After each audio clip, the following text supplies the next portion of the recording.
Hello, today's question from an IT leader is, how do I help teams break the habit of perfection? Wow. Yeah, that's a big topic for a short video. We could do a series. We're supposed to be trying to keep these to 5 minutes. That's not going to... Yeah. Right, okay. Let's do what we can. Yeah. So let's start with a definition or a description, because I think that helps centre. So we're talking about a desire to be right is outweighing a desire to take action. If we define it simply like that. And there are lots of descriptions of this. You'll see the perfection is the enemy of done and other such phrases.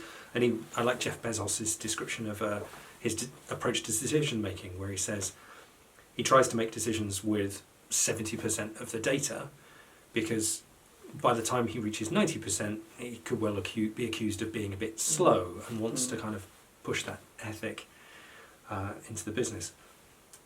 So how do we help our teams break the habit of perfection? I would be looking at what's happening in the organisation. So the board members to the leadership team to how they operate. Because if your senior team are emulating that idea of perfection, so presentations coming in or documents coming in, and they're, rather than looking at the language of it, the purpose of it, they're looking at the spelling, there's a spelling mistake or a full stop in the wrong place, that perfectionism will reel out into the organisation. And then it'll almost be like that fear of failure, or the fear of getting it wrong, or oh gosh, that document's not quite right, I can't put it in front of someone yet, and yet your deadline is 20 minutes away. So you're tearing your hair out and creating a lot of stress in the organisation.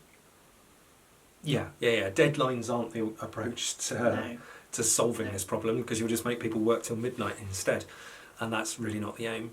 There is a challenge in here, though, of if you want a coaching relationship with your team where you're trying to help them develop and improve, and you've got valid and genuine feedback, what are you balancing that with to prevent your team taking that as a signal that they can't do it unless it's right? It's not to the boss's standard, therefore. The one thing that struck me when I read this question and was thinking about it was, we spend a lot of time talking perhaps around the behaviour or the statement, we don't want perfectionism in this team. My question really is, what have you discussed about the alternative? So what have you agreed as to the behaviours you do want? Yes. Otherwise it's going to be very difficult to articulate, and even harder for people to grab hold of.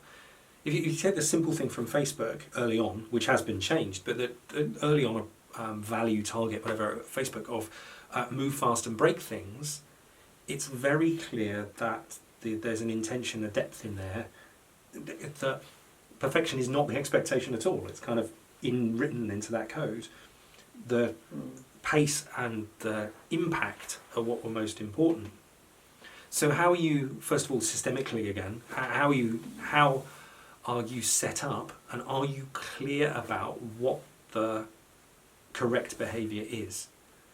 So find a scenario, if you've got probably one that's annoyed you or that's challenged you and your team, and say, well, how do you want people to behave if that same situation turns up again? I think that's right. I think the key word is behaviour, because you can have team members operating at 50 to 70% because they know they're going to get away with it, or they know that it doesn't matter, or we just, it's not quite right, it's not quite perfect. That's the culture of our organisation now, and obviously that's then not the right. That's not the right thing either. No. Way. So the behaviour and the intent of that is quite key. So things like how you're learning, how you're growing, how you're, if you are failing, or what are the gaps in that piece of work, what could we be doing differently? So asking lots and lots of questions rather than directing. Yes, yeah. Perhaps think about it from different directions. I love what you just said there about things breaking. If you've got a situation where, or you're talking about these behaviours, you want something that helps people orient to the idea that it's okay to release things that aren't complete necessarily or aren't perfected.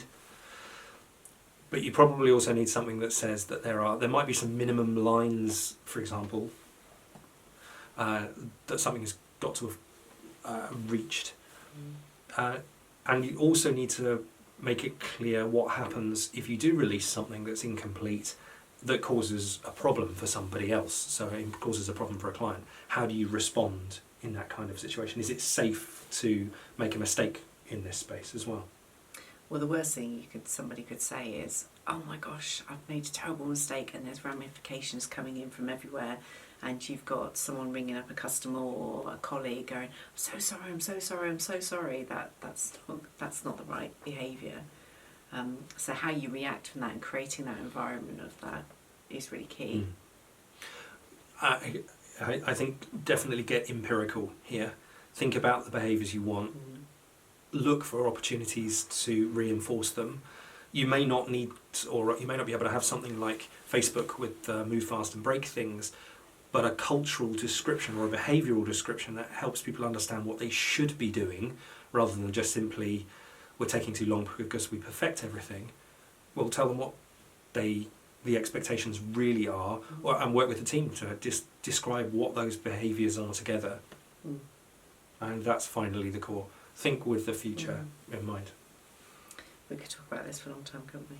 But we hope that gives you some tips and some food for thought. If you have any comments, do get in touch. We'd love to have a chat with you. But for now, we'll say thank you and goodbye. I was worrying if that video was good enough. It will do. It'll do. Good luck, Bye. and see you soon.